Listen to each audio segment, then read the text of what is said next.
Welcome to Take 10, where we're discussing your ministry toolbox. Today we just dive in. When you get your corporate book from us, or you begin to receive your first pieces of paperwork from us, the important thing that you do is get on Ministry Launch. You'll find your Ministry Launch account. There's a link right there, and there's your password. This puts you in your back office. Now, in that back office, you have, there's over 10,000 pages of church helps, ministry helps, accounting helps, all kinds of things that will help you to organize what you're doing, and it's through our partner Life Church. So you're going to see quality things that come from the greatest minds in 501c3 thought processes that will help you do your works. Also, you will find all the forms that you need for housing allowance, car allowances, things that you deal with routinely, and communications from us on ways to update your books because the laws change differently. We're sitting on the edge of many laws right now that are pushing their way through states, and then will be pushing their way through the Supreme Court and be trying to institute it into actual practice and law.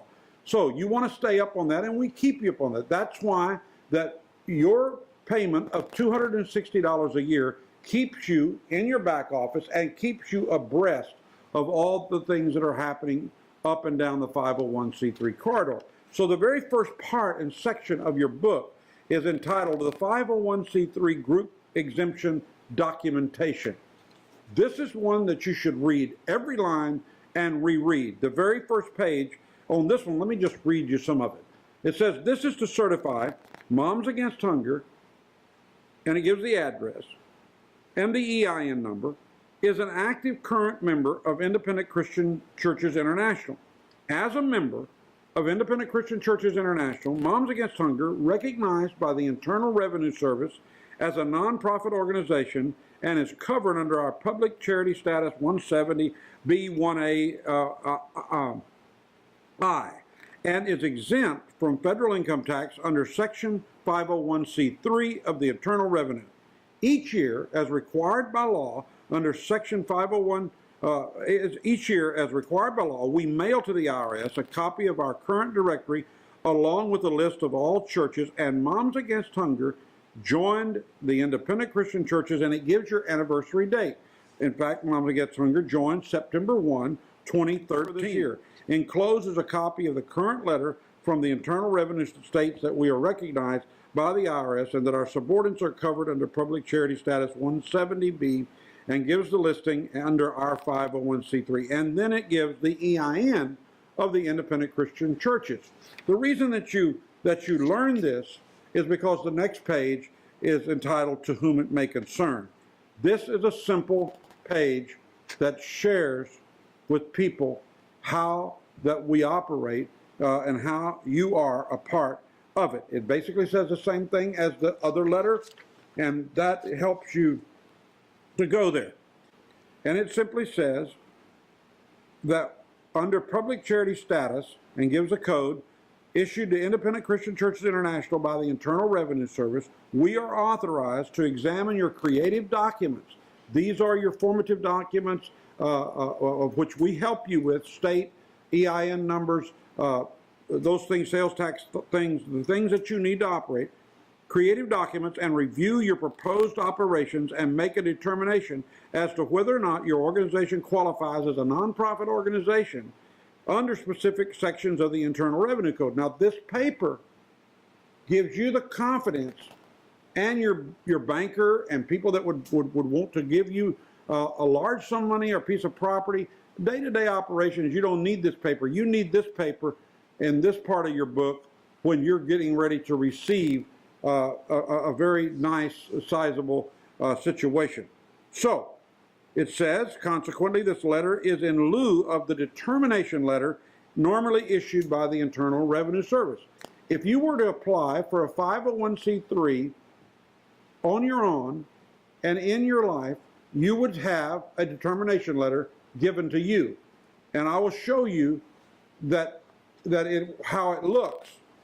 But when you're a group exemption, when you're underneath us, we give you this letter here in lieu of that to show people who you are. And you'll want to read that in your corporate book very carefully so you can say it very well. That says in January 2013, the Internal Revenue Service issued a determination letter that recognized independent Christian churches. Although we're 45 years old, we reinstituted that in 2013 to make sure perfectly we were abreast of every law and every regulation that could do. So we are current in all of that, and this letter is still in effect, and the Internal Revenue Service states that they recognize the subordinates named on the list.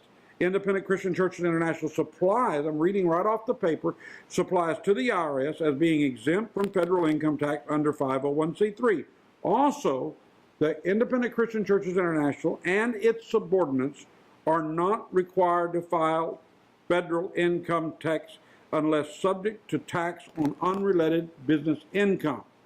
Now, what is UBI? What is unrelated business income? Well, let's say that you have a supermarket underneath your corporation. There was a large group that owned Safeway. They also were a large denomination in the United States. That money that came off of Safeway grocery stores had taxes related because it's unrelated business income to their work of saving souls. If you're in this area, you need to talk to us and you need to discuss this thoroughly with your accountant, your supervisor, or your CPA to see that what you're doing is not seen as unrelated business income. Now, before you get all excited, we have had all kinds of thrift stores personally involved with those as president of those corporations, warehouses, pallet companies, you name it, and we have done it in the nonprofit sector. But the difference is all of that was not unrelated business income. We even had a coffee shop, a Starbucks coffee shop, but it was not unrelated business income because of the path of the money. Believe me, they will follow the money. And that is what is the strength of Independent Christian Churches International, is that we help you to stay legal in what you're doing and bring no reflection on the kingdom or yourself. So, it simply says, based on the information you have supplied, and assuming your operations will be stated in your application as Moms Against Hunger, as one that is a subordinate member of ICCI International, we have determined and recognized your church as one that is exempt from federal income tax under 501c3 and the internal. Additionally, we have classified your church as one that is publicly supported as described in 509 AI 170B 1A and I. You say, well, why can you do that? Because as a group exemption holder of group exemption number 6037, the IRS gives us that liberty to review your documents and to accept who is in the midst of ICCI.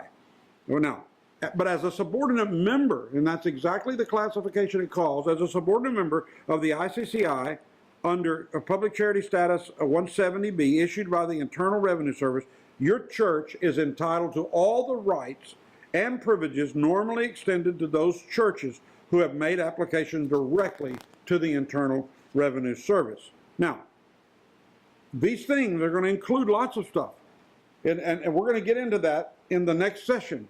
I'll cover two more little short things, and then we'll come in right back to this when you receive your next email tomorrow or after the weekend. Number one, you'll have recognized exemption from federal income tax. All of you who have a corporate book from the ICCI, you are recognized exempt from federal income tax. And let me read this carefully to you, and they'll show it to you on the screen. Donors may deduct contributions to your church as provided in Section 170 of the Internal Revenue Code.